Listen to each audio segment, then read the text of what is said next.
अगर कल तुम मर जाते हो तो अंतिम संस्कार में तुम्हारे रिश्तेदार चाय पी के चले जाएंगे।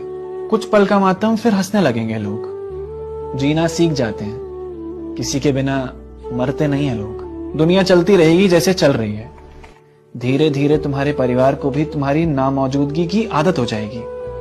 जो कह रहे थे मर जाएंगे तुम्हारे बिना, देखना उन्हें कितनी जल्दी किसी और से मोहब्बत हो जाएगी। तुम पढ़े होगे और बातें पॉलिटिक्स की चल रही होगी। तुम्हें किस डायरेक्शन में लिटाना है उस बात पे बहस हो रही होगी। लोग खाना खा के चले जाएंगे, किसी को कोई फर्क नहीं पड़ेगा। तुम इतने जरूरी नहीं थे किसी के लिए, तब सब पता चलेगा। तो आज से अपनी खुशी के लिए काम करो, अपने लिए जियो, खुद को प्रायोरिटी दो। नहीं तो दूसरों को खुश करते करते मर जाओगे और वो फिर भी कहेंगे मैंने थोड़ी ना कहा था ये करने के लिए।